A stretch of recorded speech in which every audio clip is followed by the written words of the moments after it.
Hello there, Manchester City are Super Cup champions. It wasn't easy, but they did beat Sevilla, and you wouldn't have guessed it, but they did it by scoring 5 penalties out of 5 in a penalty shootout.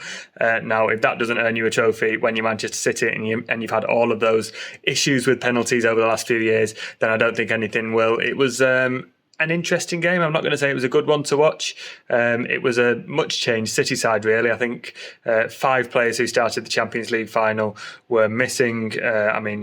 Obviously, Ilkay Gundogan has left, Kevin De Bruyne is injured, Bernardo Silva was ill, Ruben Dias was not available because he was concussed, John Stones has not quite recovered from the injury that kept him out against Burnley. They're 5 key players in key positions, and City instead had a sort of a makeshift backline. I worked out it was probably about the 6th choice centre-back pairing in Nathan Ake and Manu Akanji, and in midfield it was Rodri, Mateo Kovacic and Phil Foden. Not a combination that have played together at all, really, I don't think, apart from maybe a few minutes in pre-season. And then in attack you had Cole Palmer on the wing where Bernardo Silva was. Now Cole Palmer played very, very well, I'll get to that shortly, but he's not the same player as Bernardo Silva or with the same experience. So it was a different side that City used in this Super Cup. It was sort of reflective of a new look City, really, and yes, there are a few injuries, but it is a new midfield, it is a new attack, and it was a game that looked like it was played in sweltering heat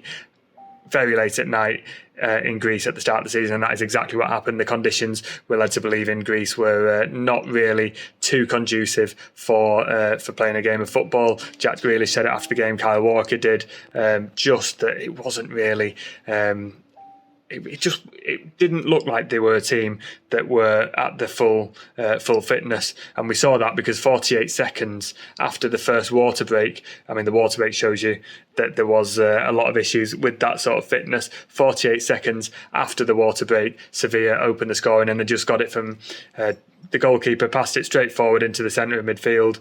A couple of passes later, it's at the winger. The winger crosses, and Youssef En-Nesyri puts a fantastic header, you've got to say, into the bottom corner. But he gets in between Josko Gvardiol, who made his full debut, and Nathan Ake. You can tell it was a makeshift back line. It was a nice goal to score, but a very bad one for City to concede. They were caught on the break a couple of times. Ederson had to make another couple of very big saves, as he did in the Champions League final. It was just all a bit disjointed from City, and it took them until the second half to get back into it. It was actually Cole Palmer who had the start, who was challenged by Guardiola to just do the simple things. He's got this chance, do it, do what you can rather than try and make something happen. And by doing that, he did make something happen. We're used to Cole Palmer doing these tricks and flicks and lovely finishes, as he did in the Community Shield. This was a really deft, clever header, cushioned it back across the goal into the bottom corner, and that bodes really well, I think, for the future, because it's those sort of simple, clever things that we don't always see Cole Palmer do, but he really affected the game, and he had the beating of his fullback, and he made stuff happen in the game. Now, City did go to penalties in the Community Shield. Obviously, Kevin De Bruyne missed one, Rodri missed one, Bernardo Silva scored, but Arsenal scored all theirs and they won the Community Shield.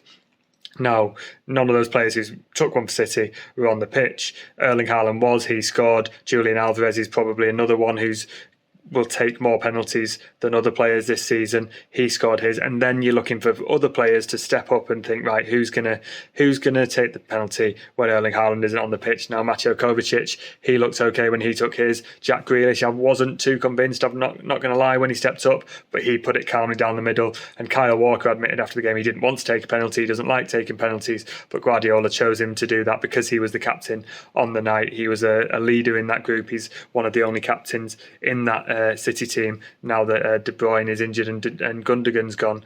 Diaz was on the bench. Guardiola wanted Walker to take it. He put it in the bottom corner and Nemanja Gudelj put it over the bar, hit the bar on the way over, and City win the Super Cup. And it means that it's another trophy for City. It's reflective of all the hard work they've done. It was one of those where it wasn't pretty. I suppose the Champions League final wasn't that pretty, but City did what they had to do, and they are Super Cup champions. Another trophy for the collection. Guardiola was saying before the game how important it was for this trophy, because they've not won it before. It was you can only get there by winning the Champions League or the Europa League. Can you tell it's late at night with all me stuttering and starting? It was one of those games where it looks like City are not quite there yet. They're not at the races. They've got a lot of injuries. Not quite sure what the first team should be like, but they've got over the line. Newcastle up next is not going to be easy on Saturday, but when City are sort of under pressure, they often just know how to grind out results, and they will hope that is what they do on Saturday.